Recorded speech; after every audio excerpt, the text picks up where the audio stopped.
Hello friends, ఈరోజు మనం power పాయింట్లో వాయిస్ టైపింగ్ అనేది ఎలా చేయాలో నేర్చుకుందాం. సో ఈ వాయిస్ టైపింగ్లో కూడా మనకి డిఫరెంట్ లాంగ్వేజెస్ ఉంటాయి. తెలుగు, హిందీ, ఇంగ్లీష్, చైనీస్ ఇలా చాలా లాంగ్వేజెస్లో మనం వాయిస్ టైపింగ్ అనేది చేయవచ్చు. సో అది ఎలా చేయాలో ఈరోజే మనం నేర్చుకుందాం. సో ఇక్కడ నేను ఒక ఎంటీ పవర్ పాయింట్ ప్రజెంటేషన్ అనేది ఓపెన్ చేయడం జరిగింది.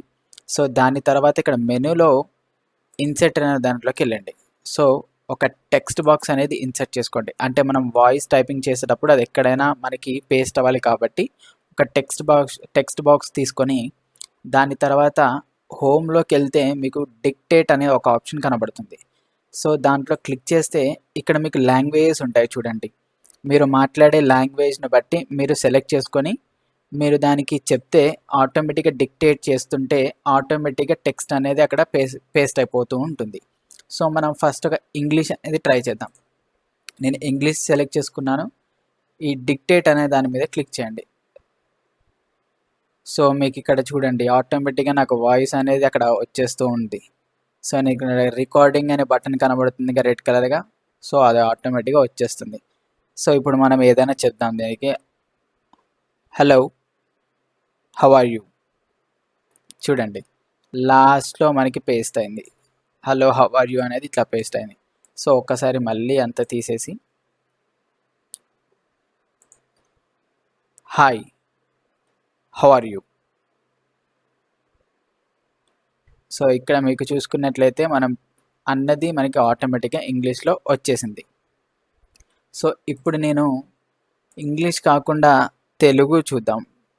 సో మనం తెలుగులో మాట్లాడినా కూడా ఇది మనకి తెలుగులో ఆటోమేటిక్గా వాయిస్ అనేది టైపింగ్లోకి కన్వర్ట్ అయిపోతుంది. సో మనం దీంట్లో నుంచి తెలుగు సెలెక్ట్ చేసుకుంటున్నాను. సెలెక్ట్ చేసుకున్న తర్వాత ఒకసారి మన ఇంగ్లీష్ అనే దాన్ని తీసేసి హలో, అందరూ ఎలా ఉన్నారు. సో ఇలా మీరు తెలుగులో మాట్లాడి కూడా అది వాయిస్ అనేది మన టైపింగ్లోకి కన్వర్ట్ అయిపోవడం జరుగుతుంది. సో ఇక్కడ మీరు చూసుకున్నట్లయితే నేను మాట్లాడిందంతా ఇక్కడ రికార్డ్ అయిపోతుంది విత్ టైపింగ్లో. సో దీన్ని మీరు ఎక్కడైనా వాడుకోవచ్చు. దీన్ని మీరు టైప్ చేయాల్సిన అవసరం లేదు. మీకు తెలుగు టైపింగ్ రావాల్సిన అవసరం కూడా లేదు. జస్ట్ మీరు మాట్లాడుతూ ఉండండి, అదే ఆటోమేటిక్గా మీ వాయిస్ని టెక్స్ట్లోకి కన్వర్ట్ చేసుకుంటూ వెళ్ళిపోతుంది. సో ఇది మీరు కాపీ చేసుకుని ఎక్కడైనా యూస్ చేసుకోవచ్చు. మెసేజ్లో కానీ ఎక్కడైనా మీరు పేస్ట్ చేసుకోవచ్చు.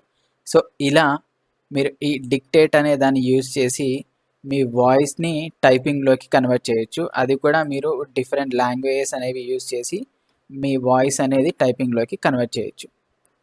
ఈ వీడియో కనుక మీకు నచ్చినట్లయితే లైక్ చేయండి, షేర్ చేయండి, కామెంట్ చేయండి. Thank you.